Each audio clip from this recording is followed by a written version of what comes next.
అధ్యక్షులు పుల్లయ్య గారు,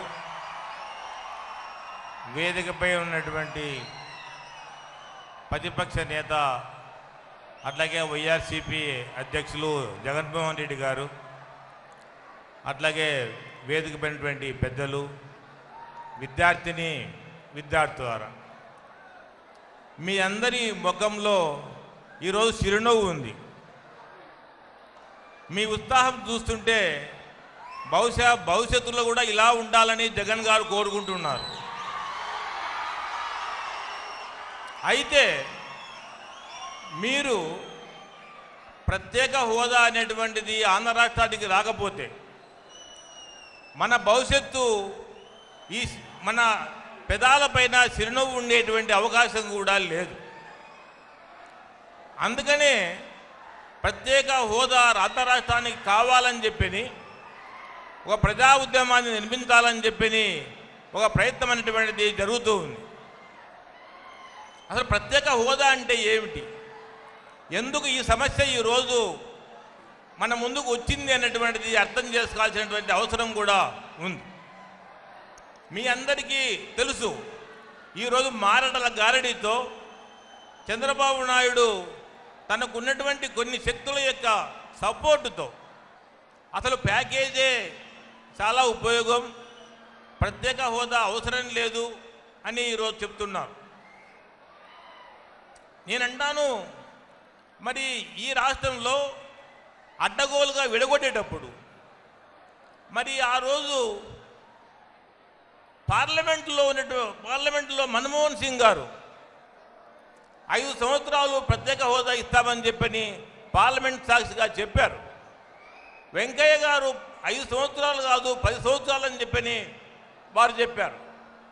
మరి తిరుపతిలో మోడీ గారు కానీ లేదా చంద్రబాబు నాయుడు గారు కానీ లేదు 10 సంవత్సరాలు కాదు 15 సంవత్సరాలు కావాలా ప్రత్యేక హోదా వస్తుందని చెప్పని తెస్తామని చెప్పని మేనిఫెస్టోలో పెట్టలేదా అని చెప్పని నేను అడుగుతున్నాను. మరి ఆంధ్రప్రదేశ్ రీఆర్గనైజేషన్ యాక్ట్ 2014 ఏర్పడుతున్నప్పుడు అందులో ఆంధ్ర రాష్ట్రానికి ఈ రాష్ట్రం విడిపోతున్నప్పుడు ఏమేమి ఉపయోగం చేస్తామని చెప్పి అందులో పొందుపరిచారు. మరి ప్రత్యేక హోదా ఈరోజు మీరు అది అవసరం లేదు, ఒక పెద్ద నాటకం ఆడి ఆఖరిగా ప్యాకేజీని చంద్రబాబు నాయుడు గారు ఒప్పుకునేటువంటి పరిస్థితి వచ్చింది. ప్యాకేజీకి ప్రత్యేక హోదాకు ఏమిటి వ్యత్యాసం? ప్రత్యేక హోదా వస్తే ఎలా ఉంటుంది? ఈ దేశంలో ప్రత్యేక హోదా ఉన్నటువంటి రాష్ట్రాలు 11 ఉన్నాయి.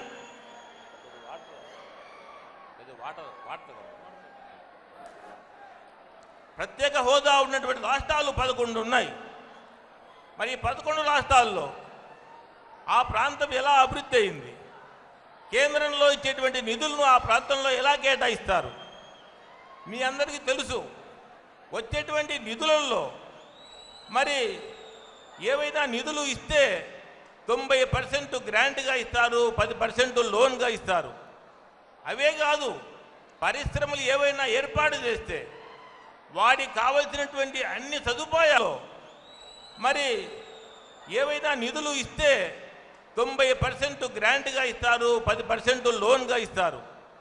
అవే కాదు, పరిశ్రమలు ఏవైనా ఏర్పాటు చేస్తే వాడికి కావలసినటువంటి అన్ని సదుపాయాలు ప్రధానంగా excise duty exemption, income tax exemption, అట్లాగే ఫ్యాక్టరీ ఎస్టాబ్లిష్మెంట్స్లో వాళ్ళకి ఇవ్వాల్సినటువంటి సదుపాయాలు, అట్లాగే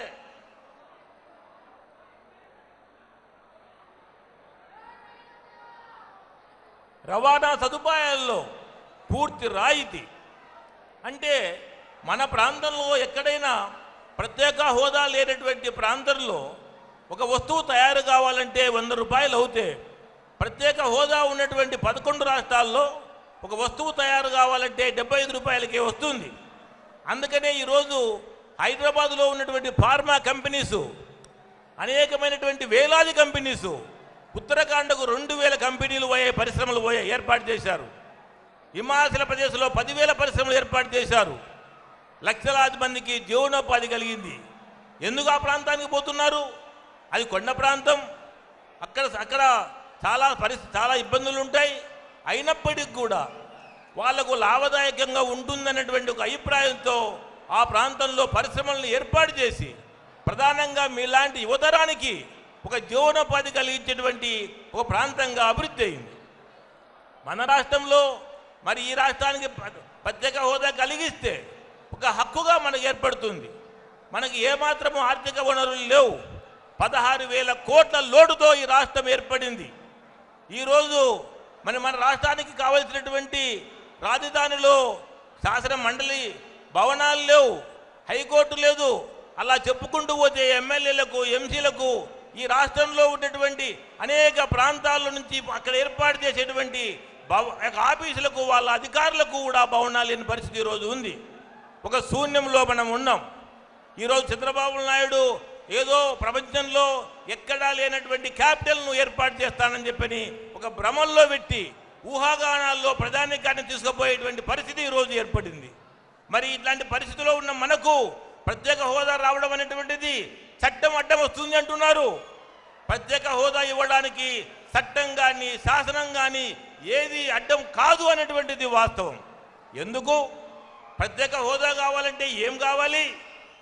ఈరోజు 14వ ఫైనాన్స్ కమిషన్లో వారు మనకు ఈ రాష్ట్రంలో, ఈ దేశంలో ఉన్నటువంటి అన్ని రాష్ట్రాలకు ఇచ్చేటువంటి వ్యయంలో 32% నుంచి 32%కు మరి పెంచారు. కాబట్టి మరి ఇట్లాంటి నిధులు ఇచ్చారు కాబట్టి ప్రత్యేక హోదా ఉన్నటువంటి విధానాన్ని రద్దు చేయమని చెప్పారన్నారు. అది కేవలం రికమెండేషనే, అది సిఫారసు మాత్రమే, అది చట్టం కాదు అని చెప్తున్నాను. అందుకని ప్రత్యేక హోదా ఇచ్చే అవకాశం ఖచ్చితంగా ఉంది అనేటువంటిది వాస్తవం. ప్రత్యేక హోదా ఇవ్వడానికి ఆర్థికమైనటువంటి ఇబ్బందులు ఉన్నటువంటి ప్రాంతానికి ఇవ్వచ్చు. మరి మన ప్రాంతానికి ఇస్తే ఒక హక్కుగా అనుభవిస్తాం. ఈరోజు ప్యాకేజీగా ఏదైనా ఇస్తే అది హక్కు కాదు, దాక్షిణ్యాలుగా ఉంటుంది. అరుణ్ జైట్లీ ఏం చెప్పాడు? ఆంధ్ర రాష్ట్రానికి ప్రత్యేక ప్యాకేజీ కాదు, అట్లాగే ప్రత్యేక హోదా కాదు, ప్రత్యేక సహాయం అని చెప్పాడు అరుణ్ జైట్లీ గారు. ఇంత ఘోరమైనటువంటి పరిస్థితి ఈరోజు మన రాష్ట్రంలో చంద్రబాబు నాయుడు కేంద్ర ప్రభుత్వంతో వాళ్ళు లాలుచిపడి కేవలం వాళ్ళ స్వప్రయోజనాల కోసం, రాజకీయ లబ్ధి కోసం, కేంద్ర ప్రభుత్వంతో వాళ్ళకు ఉన్నటువంటి అనుబంధం కోసం, ఈ యొక్క వాళ్ళ రాజకీయ పార్టీ యొక్క ఉపయోగం కోసం 5 కోట్ల ప్రజల యొక్క మొత్తం ఉపయోగాన్ని కూడా తాకట్టు పెట్టేటువంటి పరిస్థితి వచ్చింది. అందుకని ఈ విధానాన్ని ఖచ్చితంగా ఖండించాలి. యువతరము ప్రత్యేక ప్యాకేజీ అంటే ఏమిటి, ప్రత్యేక హోదా అంటే ఏమిటి, వీటి మధ్య ఉన్న వ్యత్యాసం ఏమిటి, ఈ ప్రత్యేక ప్యాకేజీ ఇస్తే ఎంతమంది లక్షలాది మంది యువతరానికి ఉద్యోగాలు వస్తాయి, ఆ ఉద్యోగాల్లో మన జీవితాలు ఎంత సుఖమయంగా ఉంటాయనేటువంటి వాస్తవాన్ని గమనించాల్సినటువంటి అవసరం ఉంది. అది వాస్తవంగా తెలుసుకోవాలా, అవేర్నెస్ రావాలా. ఈ యొక్క ఉద్యమమైనటువంటిది అందరూ యువకులంతా కూడా మాకు ఇది హక్కు, ఇది మాకు ప్రత్యేక హోదా కావాలా, ఇచ్చే అవకాశం అనేటువంటిది ఉంది. కాబట్టి మేము అంటున్నాము, చంద్రబాబు నాయుడు గారు, మీరు నిజంగా కేంద్ర ప్రభుత్వంతో ప్రతిపక్షాలు పిలుచుకొని పోయి, అన్ని రాజకీయ పార్టీలు పిలుచుకపోయి కేంద్రంతో కొట్లాడి ప్రత్యేక హోదాను సాధించుకోవాలి. కానీ నువ్వు ఆ పని చేయలేదు, వాళ్ళతో లాలుచి పన్నావు. అందుకనే ఈ రాష్ట్రంలో ఉన్నటువంటి ప్రజానికమంతా కూడా ప్రజా ఉద్యమంగా ముందుకొచ్చి ఒక మహా ఉద్యమంగా ముందుకు పోయి ప్రత్యేక హోదా సాధించుకోగలిగితేనే ఈ రాష్ట్రంలో యువతరానికి భవిష్యత్తు ఉంటుంది. ఆ వైపు మీరు ప్రయాణం చేస్తారని నేను ఆశిస్తున్నాను.